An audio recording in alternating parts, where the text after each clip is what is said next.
अपनी कौम को, पाकिस्तानी 25 करोड़ कौम को ये क्यों नहीं बोलते कि तुम और मेहनत करो? इनको बुरा भी नहीं लगता कि ये मांग रहे हैं, इनको बुरा भी नहीं लगता, इनको लगता है कि इनका हक है मांगना। वो हमारे दोस्त हैं इंडिया में, मेजर गौरव आर्या, वो भी कह रहे थे देखो जनाब ये 10 अरब डॉलर ले रहे हैं। जैसे भिखारियों के बीच में लड़ाई होती है ना कि ये चौराहा तेरा है, ये चौराहा मेरा है, इलाके बटे होते हैं ना, कोई बाहर का भिखारी एक जगह भीख नहीं मांग सकता। ये पेड़ की छाव है, इसका प्रीमियम है भाई।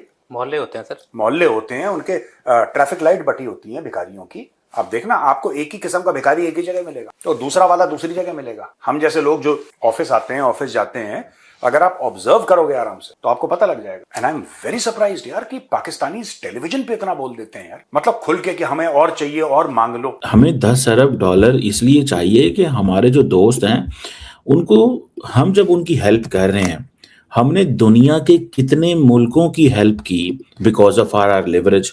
क्या हमारी लिवरेज नहीं थी मिडल ईस्ट के अंदर? क्या हमने अभी फॉर एग्जांपल मैं आपको बात बताऊं, अभी फॉरेन अफेयर्स ने अगले दिन एक आर्टिकल लिखा, फ्यू डेज बैक। उन्होंने कहा भजन, Pakistan is the winner in Iran. ये जो ईरान वॉर हुई है, इसमें जो विनर है वो पाकिस्तान है। लोग कह रहे होंगे कि भाई पता नहीं दिस विनर दैट विनर, ठीक है। सो इस चीज को थोड़ा सा हमें समझना चाहिए। पाकिस्तान ने ईरान की जंग जीती है बिकॉज कि हम रेलिवेंट हुए हैं। मुझे एक बात बताएं, मैं आइसोलेटेड था, मैं रेलिवेंट हो गया, मेरी स्पेस बढ़ गई। अब दुनिया में किसको इस चीज का नहीं पता कि हमारी स्पेस बढ़ी और हम पहले क्या थे? तुम पेट पे पत्थर रख के सो, रात को कम खाओ, ये कढ़ाइयां टिक्के विक्के मारो गोली बिरयानी को और मारो गोली कोरमे को, भूखे सो और अपने मुल्क का कुछ बनाओ नहीं।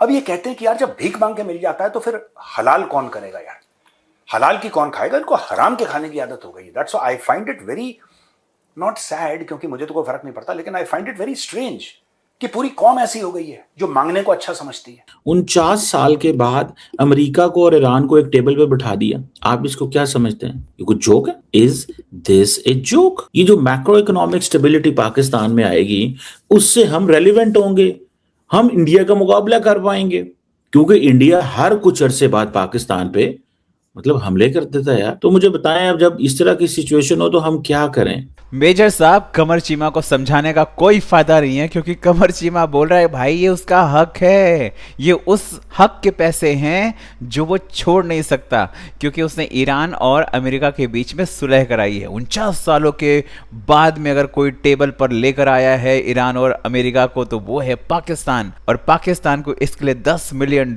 मिलने चाहिए। ये कमर चीमा साहब कह रहे भाई, मतलब शर्म नाम की चीज नहीं है। मेजर साहब ने बहुत अच्छे से समझाया कि भाई ईमान रखो, भीख भूख मांगना ये बंद करो। अपनी जो आने वाली नस्लें हैं, जो जनरेशन्स हैं, उनको सिखाओ कि भीख मांगना ही पैसा कमाने का जरिया नहीं होता है, बल्कि खुद काम करके भी आप पैसा कमा सकते हैं। लेकिन पाकिस्तानियों को कहाँ समझ में आने वाला है, इनकी मानसिकता वहीं आके खत्म हो जाती है भाई कि हमको भीख चाहिए। और ये जो बोल रहे ना कि इन्होंने बहुत बड़ा काम किया है, भाई डॉलर्स के लिए किया है तुमने, साफ सी बात है।